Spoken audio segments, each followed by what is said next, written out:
This is Royal Academy, Paper 1, Unit 1, Part 5, UGC NET, December 2022. In this class, we are going to see methods of teaching in institutions of higher learning. Teacher-centered method, learner-centered method.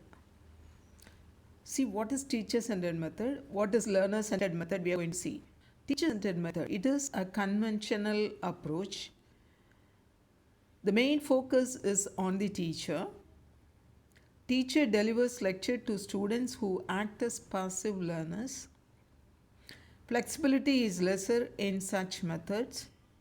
Students work on their own and not in groups. Teacher monitors students.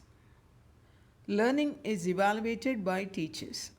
Teachers chooses the topic, study material, time to be devoted, classroom activities, evaluation techniques, etc. And students have no choice in teacher-centered method. Now, there is usually pin drop silence as students are not allowed to talk. Next point, there is generally one-way flow of knowledge, that is from teacher to students. Teacher-centered method includes lecture, team teaching, TV, video, presentation, differentiated instruction, etc. So these are the main points in teacher-centered methods. Now let us see learner-centered methods. Here the first point is, it is relatively a modern concept. It focuses on students as well as the instructor. Students are active learners due to their active participation in learning. These have greater flexibility as the students' needs to be adjusted according to the individual needs of students. Students can work in groups or on their own depending upon the activity. Students can learn even in the absence of teacher. Learning can be evaluated by teachers, students on their own, or by their peer groups. Students have choice over the study material, learning activities, timeless evaluation techniques, etc. Teacher can provide the syllabus for course and guide the students for referring to authentic sources. Such classrooms are lively as students participate actively in discussions and activities that enhance student participation. There can be multiple channels of flow of knowledge. Student-centered method include tutorial, assignment, project work, case study, programmed instructions, computer-assisted learning, interactive video, open learning, personalized system of learning, heuristic method, etc. So these are the points you have to have in mind in learner-centered methods. Now let us see what are the teaching models. See, what you are seeing are the teaching models: social interaction models, information processing models, behavioring altering models, personal basis models. Now the first one is lecture method. An oral presentation of the lesson by the teacher is known as lecture. Lecture is considered as the most ancient method of instruction. It has propagated from the idealism philosophy of teaching. It is the most ideal and most commonly used method for addressing large classrooms.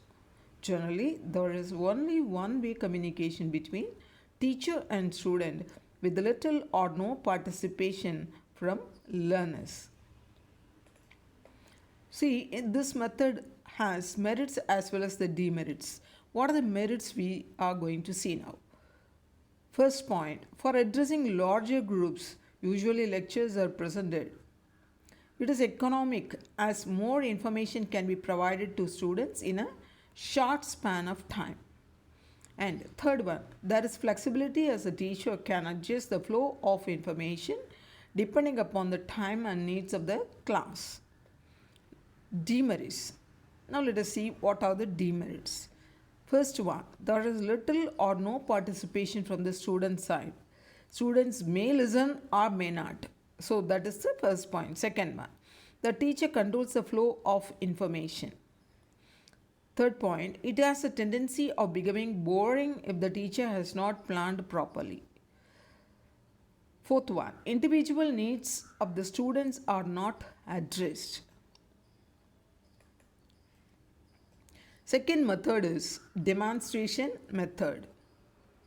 Now let us see what is demonstration method. Demonstration method in the sense the teacher explain a concept by demonstrating with some apparatus or with some experiment. So that is called as demonstration method.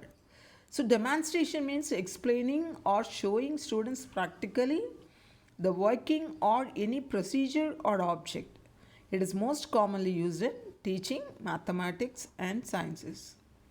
Now let us see what are the merits of it. It helps in boosting the interest of students, which enhances understanding of the topic. Students remain more active while watching demonstrations. Third point, ideas, procedures and concept can be explained in an effective way using demonstrations. What are the demerits of it? It can be costly sometimes due to the use of expensive materials. Point number 2, students are not actively involved in demonstration as they only watch the teacher using objects and they don't perform by themselves. Third point, it can also be time consuming. Fourth one, the teacher needs to be an expert in the field for giving demonstration. So these are the demerits. If the teacher is not expert, then the demonstration is not that much. Then third one, heuristic method. Now let us see what is heuristic method. Number 1, the heuristic method was proposed by Armstrong. The word heuristic is derived from Greek word heuriskin, which means find. The aim of this method is to make students learn curiously by discovery, instead of receiving information as such from teachers. So it's a very useful method and very interesting method. The children can follow it very interestingly. Fourth one, the students should try to explore, explain, describe and predict the topic given to them by the teacher. Principles of activity, logical thinking, known to unknown, purposeful experience, self-thinking, self-study, etc. are used in heuristic method. In this method, the teacher gives a topic or problem to students and they have to find the solution using library, laboratory, online sources, workshops, seminars, etc. So let us come to this point. This method was proposed by Armstrong. This method was proposed by Armstrong. Okay. Now, merits. Merits, it is a student-centered approach. The teacher encourages students to learn on their own. That is learning by doing. Which method? Heuristic method is learning by doing. Okay, third point, see. It focuses on developing scientific attitude in students for problem solving. Then fourth point, it helps in all-round development of students. It helps in all-round development of students. Which one? This heuristic method. Then next one, see.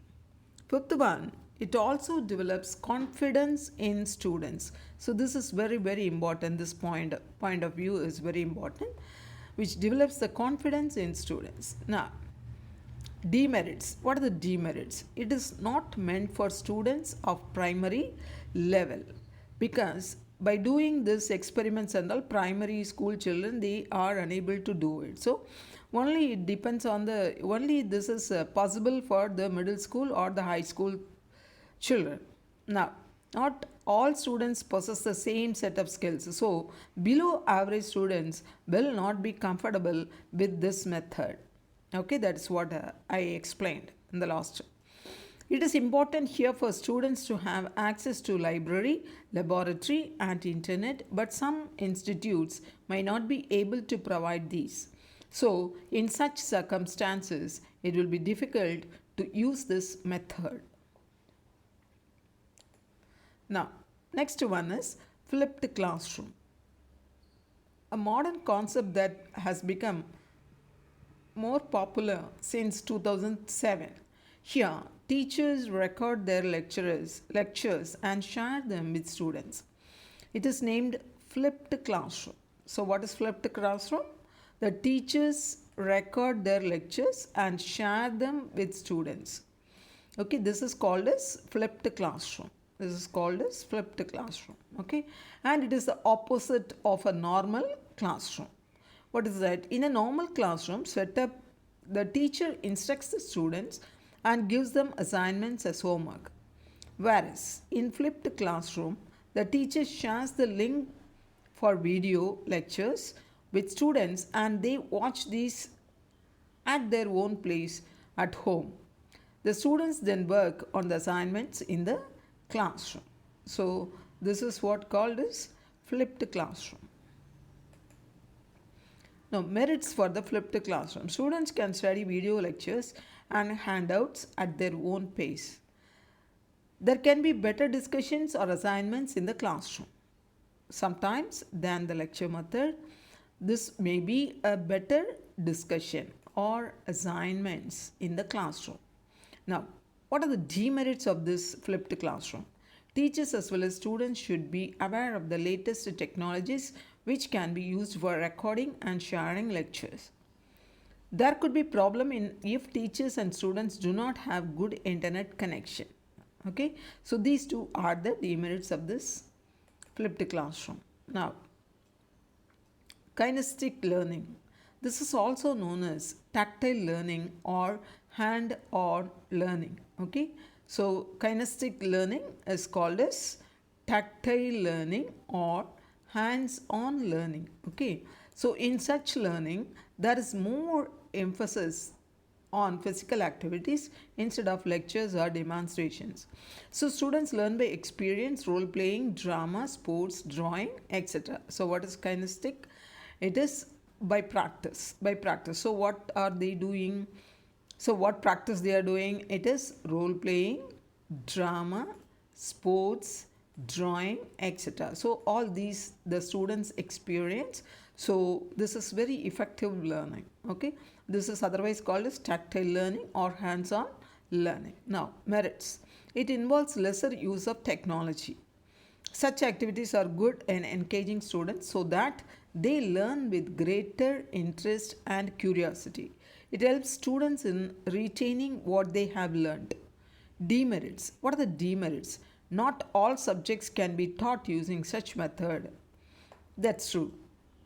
For example, to teach students about rockets, it will not be affordable for every school to provide hands-on experience at the Space Center. Next one. Students might understand the working easily using this method, but they will not have deep knowledge of concept. To overcome this, it should be used with the lecturing, but not as a substitute of lecturing. Now, discussion. This is another very good method. So, what is discussion? Let us see. Discussions can act as a better source of learning than lecturing or explaining. As discussion involves two-way communication and lecture involves only one-way communication. There can be discussion between the teacher and students or discussion between students where the teacher initiates the discussion and then listen to the viewpoint of students. At the end of the discussion, the teacher can summarize all the points discussed. Discussions can be planned, partly planned, or totally unplanned. So, the merits and demerits, let us see. Discussion can enhance the confidence of the students because they come forward to discuss some point. So, discussion brings confidence among the students if they are in, because they are encouraged to speak. We are giving freedom to the children or the students to speak. There is a tendency of high student participation in discussion. So almost all the students, they come forward to speak. So this is the second most important point. Then it also improves communication skills, critical thinking, creative thinking, etc. of students. So this is also one of the important point. What it does, it improves the communication skill, critical thinking, as well as the creative thinking of the students. Now, it's a group-centered approach. It's a group-centered approach. So what are the first point? It enhances the confidence. Then there is a tendency of high students participation. Then improves communication and group-centered approach. Next one, what are the demerits in this? It can turn out to be time consuming. That's true. Now, it may also lead to emergence of inferiority complex in introverts. See, some students are introvert. They are unable to speak it outside. So, they develop inferiority complex. Okay, so this is one of the demerit of this method. So one who can, they speak it out, but the introvert are unable to speak it out. So in such case, it develops inferiority complex among the students. Now, it is suitable only for small groups. It is suitable only for small groups. That's the third point. So this is Royal Academy. This is the phone number. So you can call it and join in this course. Thank you. Thank you so much.